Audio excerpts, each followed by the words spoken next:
अस्सलाम वालेकुम, मैं हूं सुहेल खान अपने यूट्यूब चैनल में आपसे मुखातिब हूं। नाज़रीन, कल सुप्रीम कोर्ट ऑफ पाकिस्तान का 10 रुकनी लार्जर बेंच यानी पीर के दिन 26 अप्रैल को जस्टिस काजी फाइज ईसा की नजरसानी की दरखास्त पे दोबारा जो समाअत शुरू करने जा रही है। और कल की समाअत, बल्कि अगले कल से जो हफ्ता शुरू हो रहा है, ये समाअत ये बहुत क्रुशियल है, बहुत अहम है। ये केस क्यों इतना अहम है कि अब ये तकरीबन फाइनल फेज पे, फाइनल मरहल में ये पहुंच चुका है। और पिछली समाअत पे जस्टिस काजी फाइज ईसा और उन्होंने अपने दलाइल मुकम्मल कर लिए थे, और उनकी जो अहलिया है उन्होंने भी दलाइल कर लिए थे। और दूसरा जो पाकिस्तान बार कौंसिल और बार एसोसिएशन के जो रहनुमा थे, हामिद खान, उन्होंने भी दलाइल मुकम्मल कर लिए थे। लेकिन हामिद खान ने ये बताया था कि जो सुप्रीम कोर्ट का जो इन्होंने जो एफबीआर को जो डायरेक्शन दी थी, यानी जस्टिस काजी फाइज ईसा की अहलिया के हवाले से, जो उनके टैक्स रिटर्न और उनके जायदाद के हवाले से जो मामला एफबीआर को सौंप दिया था, उस पर हामिद खान ने कहा था कि ये बिल्कुल सुप्रीम कोर्ट ने बिल्कुल सरीन कानून की खिलाफ वर्जी की थी, और ये उनको ये मजाज नहीं था, वो नहीं बेच सकते थे। उन्होंने 3-4 उज्र पेश किए थे। मैं जरा बैकग्राउंड आपको इसलिए बता रहा हूँ कि कल अहम समाअत है, और ये तकरीबन अगले कल से, यानी जो हफ्ता शुरू हो रहा है, 3-4 दिन में ये केस खत्म होने जा रहा है। और इसका काजी फाइज ईसा की उसकी जो उसका जो ओहदा है, उनका फैसला किया जाएगा कि आया वो उसकी अब किस्मत क्या होगी। तो इस पे हम बात करेंगे। इस वक्त मेरे साथ सदीक जान मौजूद है। सदीक जान, thank you very much for joining me. Welcome sir. Sadiq जान, कल की समाअत बहुत अहम है, क्योंकि हामिद खान ने बताया था कि जो सुप्रीम कोर्ट ने जो मामला एफबीआर को भेजा था वो बिल्कुल गलत था, और 3-4 पॉइंट्स पे उन्होंने कहा था कि वो गलत था। पहले उसने कहा था कि ये बिल्कुल कानून की खिलाफ वर्जी की है, और सुप्रीम कोर्ट किसी भी मजाज अथॉरिटी को नहीं भेज सकती, डेडलाइन नहीं दे सकती। और दूसरा ये कि सरीना ईसा को सुना नहीं गया था, और मुख्तलिफ पॉइंट्स उन्होंने बताए थे। लेकिन उसके जवाब में हुकूमत ने फिर सारे उनके जो दलाइल जो थे वो रद्द कर दिए थे। उन्होंने कहा था कि सुप्रीम कोर्ट के पास ये इख्तियार है आर्टिकल 187 के तहत कि वो किसी भी मजाज अथॉरिटी को कोई चीज रेफर कर सकती है, और बाकायदा डेडलाइन भी दे सकती है। और डेडलाइन का उज़्र उन्होंने ये पेश किया था कि ये डेडलाइन इसलिए देती है कि चूंकि ताकि जल्द से जल्द जो है एक मामला, एक तहकीकात मुकम्मल हो जाए। और इस सिलसिले में आमिर रहमान, जो कि एडिशनल अटॉर्नी जनरल है, जिसको असिस्ट कर रहे थे सुहेल महमूद, हुकूमत की तरफ से उन्होंने ये भी उज़्र पेश की थी कि जनाब ये जो है ये बिल्कुल सही है। जो सुप्रीम कोर्ट का जो ऑर्डर था वो बिल्कुल सही था। और डेडलाइन के बारे में जो उन्होंने बताया था, उसने कहा था कि इसका मकसद सिर्फ यही था कि ताकि जल्द से जल्द वो किसी मामले को मुकम्मल किया जाए। और दूसरी जो बात थी, उन्होंने कहा था कि सरीना ईसा को बाकायदा सुना गया था। और उसके बाद फिर जब ये दलाइल खत्म हुए तो फिर अभी उनके दलाइल जारी भी है। लेकिन सुप्रीम कोर्ट ने उनको कहा था कि जो जस्टिस काजी फाइज ईसा से जो 3 सवालात पूछे थे कि आया उनकी जो अहलिया के जो फॉरेन करेंसी अकाउंट है उससे उनका कोई ताल्लुक है, जब उन्होंने ट्रांजैक्शन की थी लंदन के लिए, लंदन प्रॉपर्टीज खरीदने के लिए, उससे कोई ताल्लुक था। और उनके जो दूसरे उसके अकाउंट से कोई ताल्लुक था कि उन्होंने इस पे अखराजात की मद में कोई उन्होंने उनसे कोई ताल्लुक था। तो इस पे 3 सवालात पे जस्टिस काजी फाइज ईसा ने जवाबात नहीं दिए थे। और उन्होंने कहा था कि ये जो सवालात मुझसे पूछे गए थे, जस्टिस उमर अता बंजाल को कहा था कि आपने जो मुझसे ये 3 सवालात पूछे हैं, ऐसा लगता है कि जो एफबीआर की जो रिपोर्ट है या जो कमिश्नर की जो रिपोर्ट है वो आपने पढ़ी, और इस सिलसिले में आपने मुझसे सवाल किए। और अगर मैंने इन सवालों का जवाब दे दिया तो जो मैंने जो नजरसानी की दरखास्त जो दायर की है, फिर वो तो फिर उसके मतलब हम उसका हो जाए कि हम उसको मानते हैं। तो लिहाजा उन्होंने जवाब नहीं दिया। अब सदीक जान, हम कारीन को ये बताना चाहते हैं कि अब अदालत ने Aamir Rahman additional attorney general को कहा था कि इन 3 सवालों के जवाब दें। तो कल का जो समाअत है वो बहुत आम है। अब कल अटॉर्नी जनरल, जो एडिशनल अटॉर्नी जनरल है, अब वो क्या उन 3 सवालात के जवाब देंगे, वो साबित कर सकेंगे कि जस्टिस काजी फाइज ईसा के उनके जो बीवी के जो अहलिया के जो अकाउंट्स हैं, जिससे उन्होंने ट्रांजैक्शन की और जिस पर उन्होंने लंदन की प्रॉपर्टीज खरीदी, क्या उनके साथ उनका ताल्लुक है, वो स्टैब्लिश कर सकेंगे या नहीं।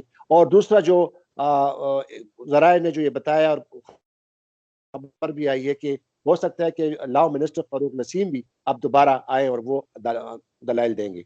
तो इस पर आप क्या कहेंगे सदीक जान साहब?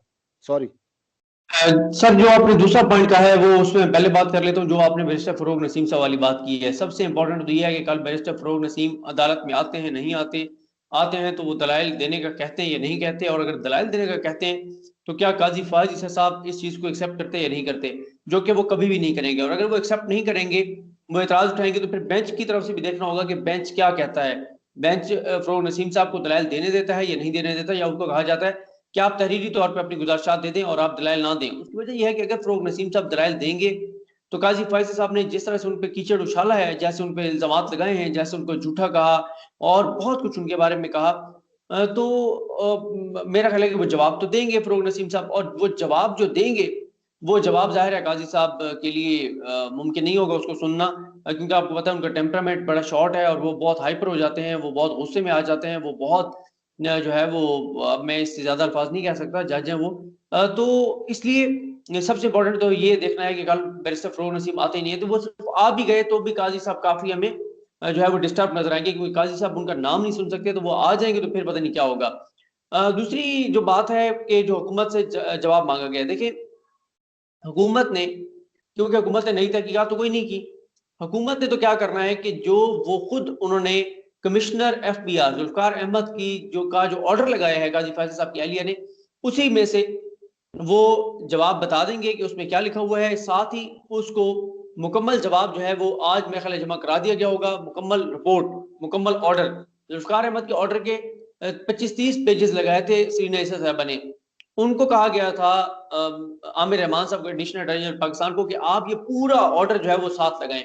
एक तो वो पूरा ऑर्डर लगाएंगे और उस ऑर्डर के अंदर बहुत कुछ मौजूद है। उस ऑर्डर के अंदर लिखा हुआ है कि ये अपने सोर्सेज जो है वो जस्टिफाई नहीं कर पाई, ये नहीं बता पाई कि ये इन्होंने पैसा कमाया कहां से था जो इन्होंने 7.5 लाख पाउंड से ज्यादा ट्रांसफर किया है। उनके फिर मौका भी बदलते रहे, मनी ट्रेल भी वो देने में नाकाम रही, जरिए जमीन के हवाले से भी वो नहीं शवायद दे सकी कि जरिए जमीन की जो आमदन थी वो उन्होंने इन अकाउंट्स में जमा कराई।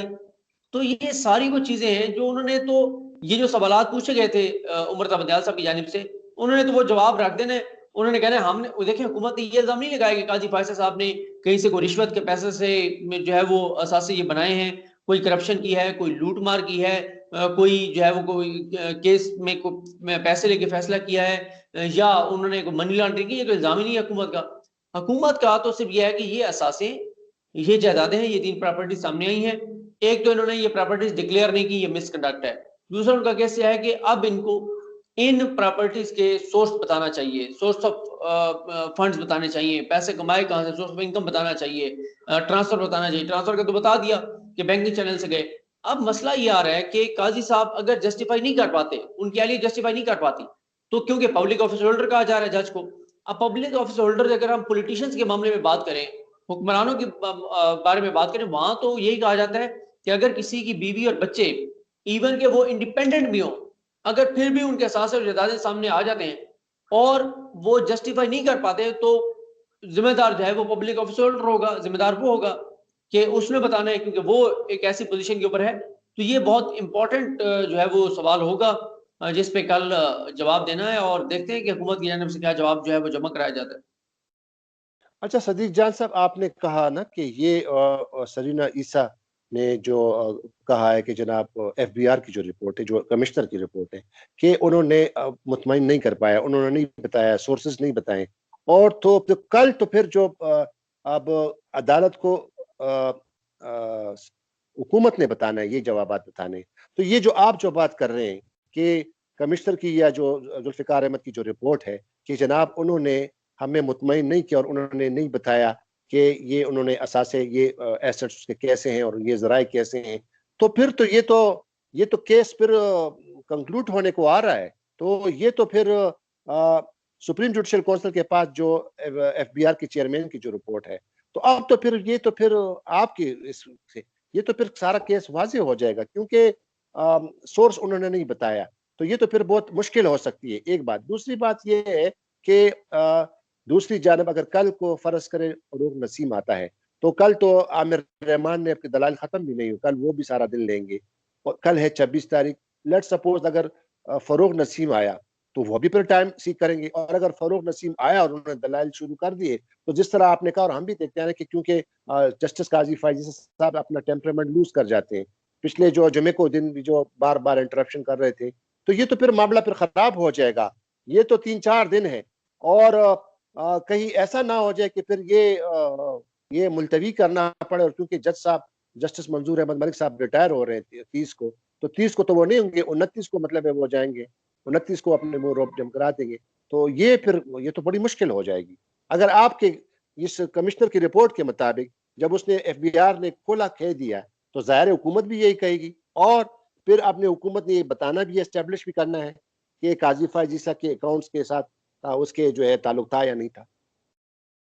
ज़रूर साहब कह रहे हैं, लेकिन मेरा ये ख्याल है कि अगर तो कोई जज रिक्यूज़ नहीं करता, अगर कोई जज जो है वो अलग नहीं होता, अगर कोई जज छुट्टी पर नहीं चला जाता, कोई ऐसा इश्यू नहीं हो जाता, तो मेरा ख्याल है फिर तो चाहे फ़रोग़ नसीम दलाइल दें भी सही, तो ये केस कंक्लूड हो जाएगा। उसका रीज़न ये है कि आपको पता है कि आप आजकल जजेस 2 घंटे बैठ रहे हैं, तो जजेस के लिए कोई मसला नहीं है कि वो मंगल को ये भी कर सकते हैं कि वो 9:30 बजे आकर बैठ जाएँ, 9:30 से 11 सुन लें, फिर 11:30 से 2 बजे तक सुन लें, तो खासा टाइम होगा। यानी फ़रोग़ नसीम साहब कोई अगर बहुत ज़्यादा भी टाइम ले ले, 1 घंटा भी ले ले, कोई कोई अगर कोई ऐसी खुदा न खासा बदमज़गी हो जाती है, कोई ऐसा इश्यू हो जाता है, जिस तरह से सज्जाद अली शाह साहब ने पहले कहा था कि मकबूल बाक़िर साहब का ये रवैया रहा तो वो बेंच उठकर चले जाएँगे, तो कोई जज अगर अलग हो गया तो वो एक फिर अलग इस मामले में एक होगा मामला। लेकिन कल का दिन बड़ा इम्तिहान है उमर बंदयाल साहब का भी, क्योंकि अगर फ़रोग़ नसीम साहब आते हैं तो जिस तरह से पिटिशनर जज जो हैं वो खड़े होकर और एतराज़ करेंगे, एहतजाज करेंगे, शाउट करेंगे, उनको किस तरह से डील करना है, और फ़रोग़ नसीम को दलाइल देने या ना देने पर जिस तरह से बेंच में तक़सीम नज़र आएगी, उसको वो कैसे लेकर चलते हैं। तो ये एक मुश्किल दिन होगा बेंच के सरबराह जस्टिस उमर बंदयाल साहब के लिए, जो पहले अब तक कोशिश पूरी करते आ रहे हैं कि कोई ऐसा मामला ना हो और अच्छे तरीके से ये केस मंतकी अंजाम को पहुँच जाए। हालाँकि शदीद तक़सीम अब सामने में नज़र आ रही है, तो कल का दिन ख़ासा मुश्किल दिन होगा, और कल का दिन मुझे तो बहुत ही ज़्यादा जो है वो अब तक हंगामा खेज़ नज़र आ रहा है। अगर कल कोई हंगामा नहीं होता, कोई तल्ख़ी नहीं होती, कोई सख्त जुमलों का तबादला नहीं होता, तो ये मेरे लिए बड़ा हैरानकुन होगा। लेकिन अगर फ़रोग़ नसीम नहीं आते फिर तो चांसेस हैं कि कोई बहुत ज़्यादा कोई बदमज़गी और ये चीज़ें ना हो। अगर वो आ जाते हैं तो फिर मुझे जो है वो ख़ासा हंगामा नज़र आ रहा है। दूसरा जो है वो जस्टिस मंसूर अली शाह ने जो सवाल किया था आमिर रहमान पे, कि जनाब आपने हमें ये बताना है कि चूँकि ये जो रेफरेंस फाइल हुआ था, सदारती रेफरेंस जस्टिस काज़ी फ़ाइज़ ईसा के खिलाफ, तो वो तो हमने क्वैश कर दिया और उसपे जो इल्ज़ामात थे वो भी कलअदम हो गए, वो क्वैश हो गया। तो फिर हम आपको क्यों सुने? किस कैपेसिटी में आपको सुने? क्योंकि आपने रिव्यू भी नहीं फाइल किया, यानी उस जो सदारती रेफरेंस को जो क्वैश किया गया, आमिर रहमान को बताया था हुकूमती वकील को, कि आपको फिर हम किस कैपेसिटी में सुने? क्या आपकी लोकस स्टैंडाई है? तो उस पर भी कल आमिर रहमान ने जवाब देना है ना। और आपको याद होगा कि मेरे ख्याल में क्योंकि इनको नोटिस हुआ था और ये मेरे ख्याल में रिस्पोंडेंट भी है, फ़रोग़ नसीम भी रिस्पोंडेंट है शायद इसमें, और हुकूमत तो है ही, फेडरेशन है, अटॉर्नी जनरल भी है और शहज़ाद अकबर वगैरह सारे। तो ये सवाल आप क्या समझते हैं आप? आमिर रहमान साहब इस पे क्या कहेंगे? देखिए, सवाल के 2 जवाब तो आपके सवाल में मौजूद थे। एक, जैसे आपने कहा कि खुद काज़ी फ़ैसल साहब ने इनको रिस्पोंडेंट बनाया है, खुद फ़रीक बनाया है, तो वो ना बनाते फ़रीक। दूसरी बात ये है कि दूसरा भी आपने जवाब दे दिया कि सुप्रीम कोर्ट ने नोटिस किए, तो वो आके दलाइल दे रहे हैं। और तीसरा भी जवाब मेरे ज़राए कहते हैं कि वो देंगे। वो सारे कानूनी नुकात वो बताएँगे कि किन कानूनी ज़ाब्तों के तहत वो जो है इस फैसले को डिफेंड कर रहे हैं। तो ये बहरहाल कल का दिन इस हवाले से भी बहुत इम्पोर्टेंट है। 3 सवाल जो पूछे गए थे काज़ी फ़ैसल साहब से, जो उन्होंने जवाब नहीं दिया, उस हवाले से भी इम्पोर्टेंट है। और तीसरा जो है, वो ये कि ये रिपोर्ट मंज़र-ए-आम पर सॉरी रिकॉर्ड पे लाई जाती है, पढ़ी जाती है, नहीं, ये इम्पोर्टेंट है। फ़रोग़ नसीम आते नहीं आते, ये कुछ चीज़ें जो हैं वो बहुत इम्पोर्टेंट है कल के दिन। और दूसरा ये कि जस्टिस काज़ी फ़ायज़ी साहब भी अब रिबर्टल में जवाब में वो भी बोलेंगे ना। और फिर हो सकता है कि हामिद खान ने जो कहा था कि मैं उस रिटन मरूज़ात दूँगा इस पे, तो वो भी जमा कराएँगे। तो बहुत ज़्यादा भी कर लें तो कितना, आधा घंटा ले लेंगे, 1 घंटा ले लेंगे। तो मेरा नहीं ख्याल कि कोई जो है कोई ज़्यादा टाइम इससे ज़्यादा उनको दिया जाएगा या वो लेंगे, क्योंकि वो तो खुद चाह रहे हैं कि केस जो है वो कंक्लूड हो।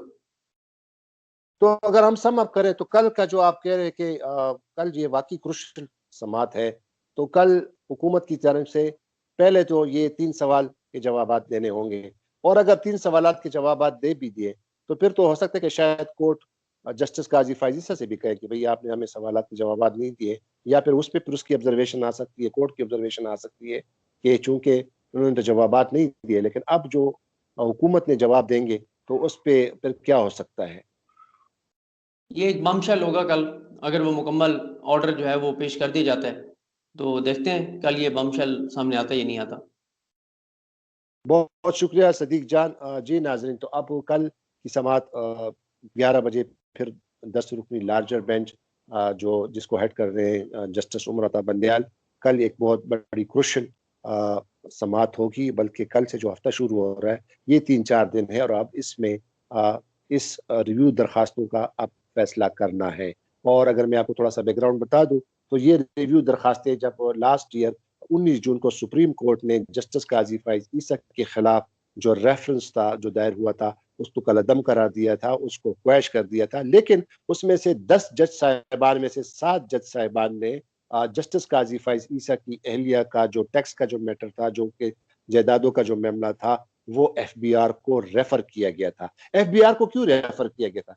क्योंकि साफ बात है कि जस्टिस काजी फैज ईसा ने कहा था कि जो मतलब जो जो रेफरेंस फाइल हुआ था उस पे जस्टिस काजी फैजी साहब पे ये इल्जाम था कि जनाब उन्होंने लंदन की प्रॉपर्टीज बनाई हुई है, जिस पर जस्टिस काजी फैजी साहब ने ये कहा था कि जनाब ये प्रॉपर्टीज मेरी नहीं है, ये मेरी अहलिया की है और मेरी अहलिया और मेरे बच्चे डिपेंडेंट नहीं है, यानी मुझ पर जो है वो रिलाई नहीं कर रहे हैं, वो इंडिपेंडेंट है, ये उनके इंडिपेंडेंट, ये जायदादें उनकी हैं। तो जाहिर है जब ये प्रूव करना था तो फिर यही मामला बनता था। और ये जो टैक्स का जो मामला है और जो प्रॉपर्टीज के हवाले से इसका जो मिजाज अथॉरिटी है वो एफबीआर यानी फेडरल बोर्ड ऑफ रेवेन्यू, और उनको फिर सौंप दिया गया था। और फेडरल बोर्ड ऑफ रेवेन्यू ने अपनी रिपोर्ट दी भी है जुडिशल काउंसिल के सामने, सुप्रीम जुडिशल काउंसिल के सामने। और कमिश्नर जुल्फिकार अहमद उसने भी अपनी रिपोर्ट दी है, जिसको जस्टिस काजी फैज ईसा की अहलिया ने अपनी जो हाल ही में पिछले हफ्ते जो उन्होंने इजाफी एडिशनल डॉक्यूमेंट जमा कराए थे उसके साथ उन्होंने लफ्ट किए थे, उन्होंने पेश किए थे। तो अब कल का दिन बड़ा क्रूशल है। अब देखते हैं कि क्या होगा। जस्टिस काजी फैज ईसा की नजरसानी की दरखास्त पे आया इसको डिसमिस करती है या इसका क्या होगा, तो ये कल पता चलेगा। एक और वीडियो में दोबारा आपके सामने हाजिर होंगे, तब तक के लिए इजाजत दीजिए। मुझे अपनी दुआओं में याद रखिएगा, मेरे इस चैनल को सब्सक्राइब कीजिएगा ताकि आपको बर वक्त वीडियोस मिल सके और आपको हम इंफॉर्मेशन दे सकें। सदी जान, thank you very much. Welcome sir. खुदा हाफिज।